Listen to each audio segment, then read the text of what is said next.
actual circuit itself. It's starting right now. In the other video, you'll be able to see everything. So you won't be able to see anything in this main video, but over in the side video, you'll be able to follow along with everything I'm doing. So right now I have the system running, and I'd like to explain a little bit about it. And as I'm testing the motor control system, this is real-world design in a much smaller format, obviously. I find that in the real world, for any operation or process with moving parts, there will be several devices and programs interlocked with the operation of the system itself. For instance, in a mixing vessel with an operational agitator and mixer, while in operation, the lid will not be able to be opened during operation. This prevents any unnecessary potential access to hazards, such as the spinning agitator itself. In my design, when the motor is in operation via the magnet and Hall effect sensor, there is a visual and audible alarm to warn and alert any within the area of operational motor. If there is an incident or break of safety protocol and someone comes too close to the motor, there is an emergency switch that can be pressed, which will disengage the power from the motor. This can be reset by activating the Hall effect sensor with a magnet and resetting the emergency switch. The diodes are in line with the motor controls MOSFETs themselves and did not require additional program or wiring. The audible alarm buzzer speaker is, however, wired separately and with its own programming, so it can operate separately from the motor itself.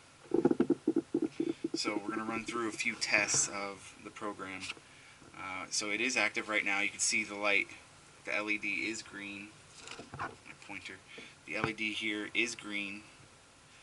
When this LED turns red, it's showing that the motor is in operation, and you'll hear the buzzer speaker going off back here. So let's get into it. So the first test is the motor control system test. So after building the circuit and connecting it to my Rio, I ran the program. I'm going to verify the e-stop is not engaged, which it currently is not. Left to the left means it's not engaged. And the green LED is lit. I'm going to move the magnet within close enough proximity to the Hall effect sensor to activate the motor. I'm now verifying the audible alarm and the visual LED is lit. So I hear the audible alarm and my LED is lit. I'm going to again move the magnet within close enough proximity to the Hall effect sensor to deactivate the motor.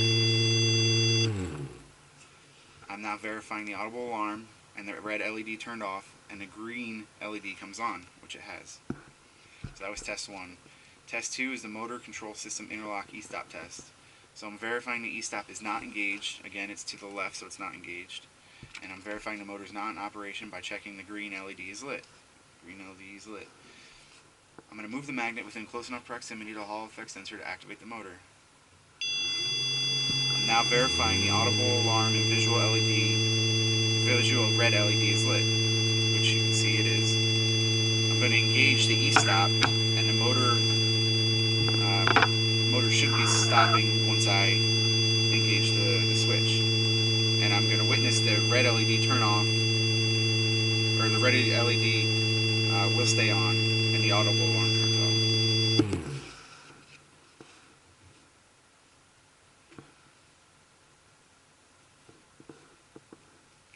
I apologize, I read that wrong. It's engage the e-stop and verify motor stops by checking to see the red LED and the audible alarm turns off. Which it has. The red LED is off and the audible alarm is off. And at this point, the safe light should also not be on because it's in an in-between state right now.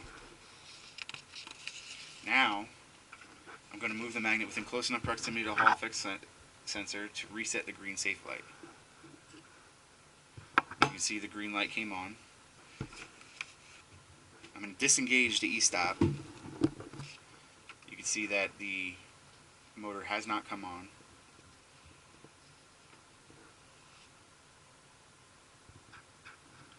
And everything is deactivated. It is now reset.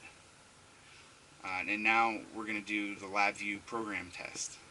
So I'm verifying the e-stop is not engaged and verify the motor is not in operation by checking that the LabVIEW indication LED is green. It is. I'm going to move the magnet to within close enough proximity to the Hall effect sensor to activate the motor. In LabVIEW, I'm going to verify the indication LED turns red, which it has. It's in the high state right now. I'm going to again move the magnet within close enough proximity to the Hall effect sensor to deactivate the motor.